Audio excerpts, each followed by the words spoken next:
Back. In this video we're going to look at leveling everything to get the sub and the mid bass at a decent level comparative to the kick and the snare. And then we're also going to look at how to resample your kick drum so that it contains all of the EQ work that we did on it, and then retune your kick drum to be in the same key as your song so that it sits a lot better in your mix with all the other elements in your track. First of all, let's just activate the kick and the snare. And you'll hear that everything is too loud, especially when we look in the session view and we see these meters. You can see the snare is peaking too loud.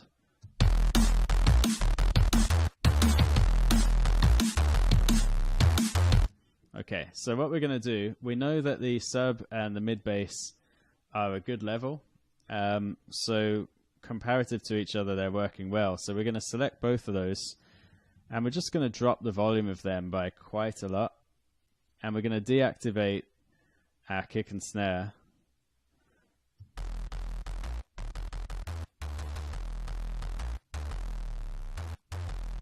Okay, so we've got lots of headroom there. You can see that in the master channel we're peaking at about minus 12 dB. So let's just set our levels of our kick and our snare. This is really a great way to mix. What I like to do is just group the mid bass and the sub together. Command G. I'm just going to rename that to basses group. And we're not going to put any processing chains on this group track because we don't want to affect the sub. The sub, we don't want to put any effects on it. So all we're going to use this group for is the level. I'm going to bring that down to minus infinity, and first of all we're going to set our kick. So I'm going to activate our kick track and bring the level down, and now bring it in slowly.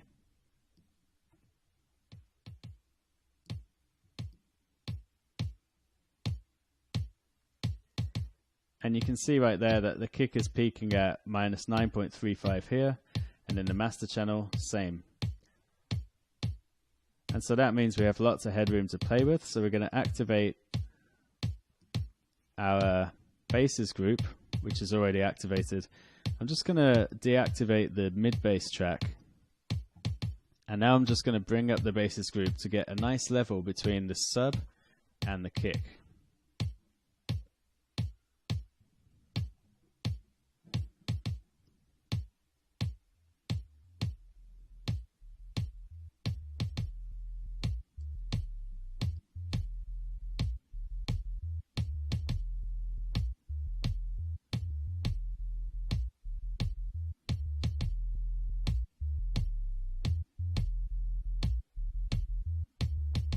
I'm having to go into plus here, which I don't like to do, so I'm going to change that to 0, select the mid and the sub, and then change the level here.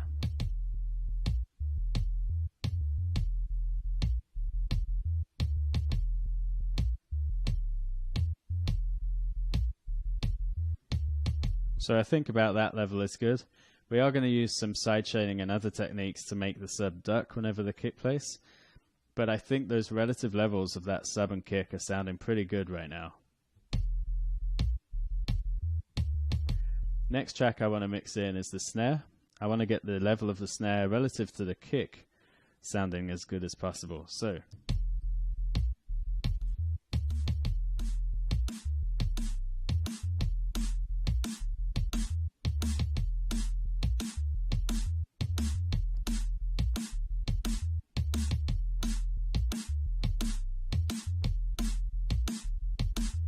another thing you can see here is that our kick and snare are not in mono. So I want to fix that problem. We're just going to come over to Audio Effects, drop a utility on our kick, and bring the width down to 0%.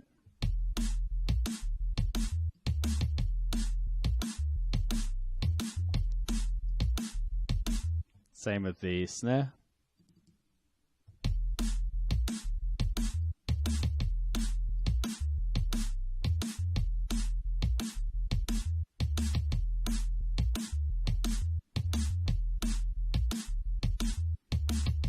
I'm actually going to drop the sub a bit using the basses group. Okay, so now when we activate track 2, or the mid bass track, you can hear everything playing together.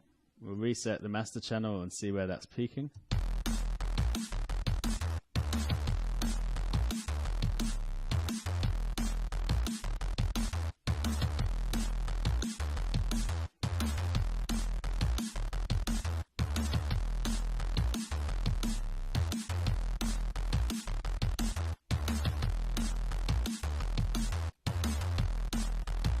Okay, so you can see we're peaking at -5 dB, which is excellent. That's a good amount of headroom to play with. Anywhere from -3 to about -5 dB peaking in the master channel is good. So now that we've got these levels set, what we can do is start to work on sidechaining and other similar techniques. So first thing you should know is that whenever the kick plays, it is occupying most of the energy in the kick is in the low end, so around 100 Hertz.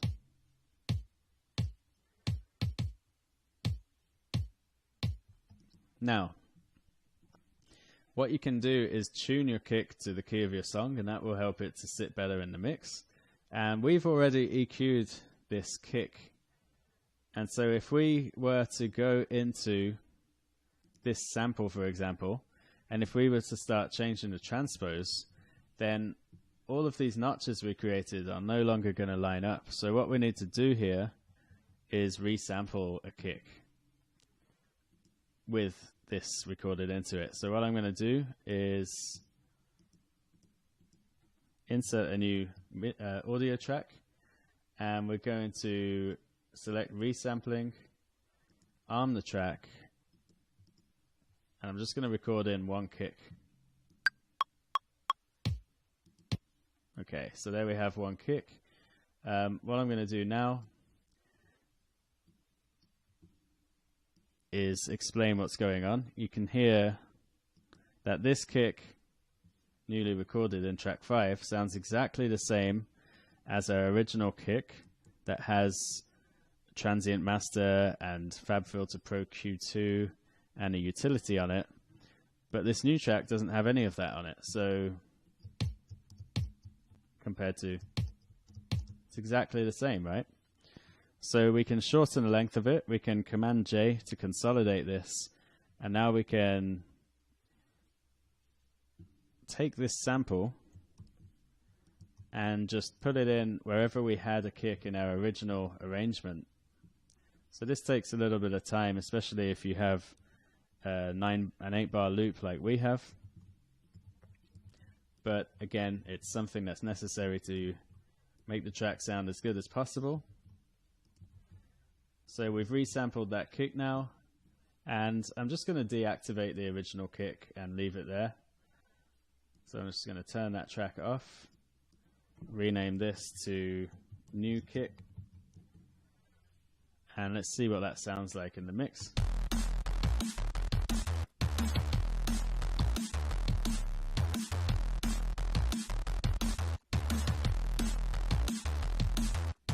So it sounds exactly the same as the original kick, but now all of the frequencies within this kick are incorporated into it.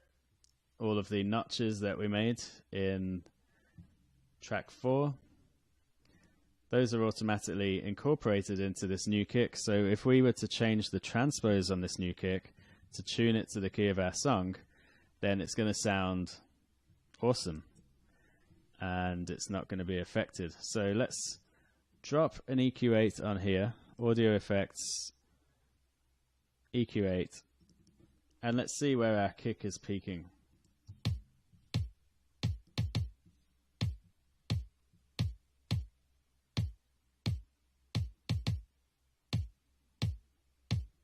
So 112 Hertz, we can see in the bottom left corner of the spectral analyzer, and also 88 Hertz. So 88 Hertz corresponds with an F note, as you can see below where it says 88 Hertz. and 111 Hertz corresponds with an A. So let's see if we can tune this. I'm just going to activate the sub, and I'm just going to play a long sub note.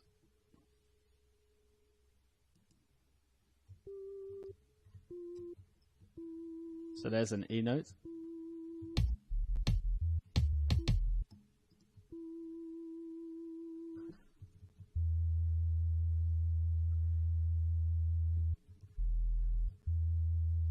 And we're going to try and work out what key this kick is in.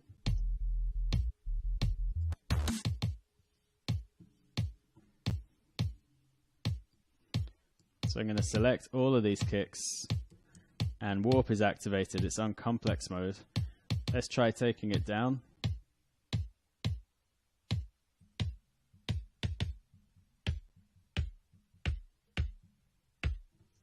So right now at -8 semitones, you can hear it's playing a note which corresponds with ah.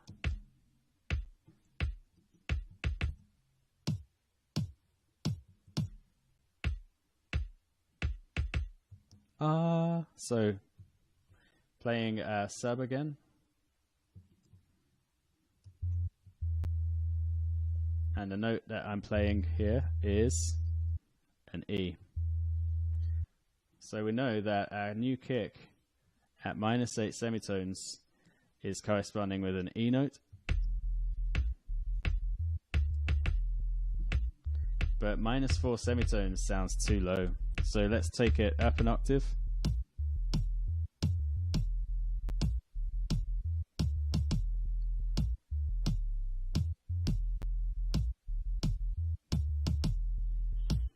And we can try deactivating warp. But you can see how the length of all these notes shortened when I did that, and they don't sound quite as powerful now. So I'm going to undo that.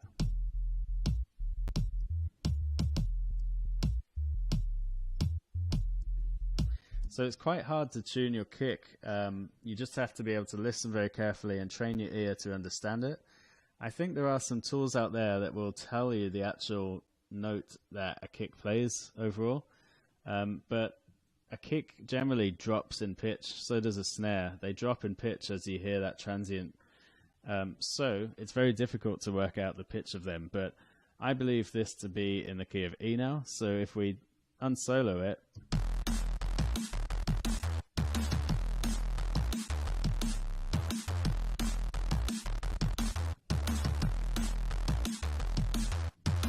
compared to before when it was at 0,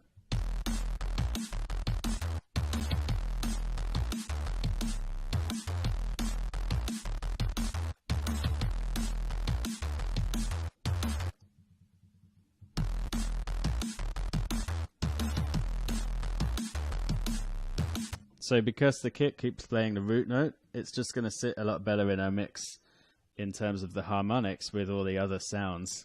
And our bass line is also playing a lot of the root note of our track. So that's generally how I go about tuning the kick. Like I said, there are plugins out there that will tell you the actual note of a kick, but I don't actually have those to hand, and I don't use them. I like to trust my ear more for this. So thanks for watching this video, and I'll see you in the next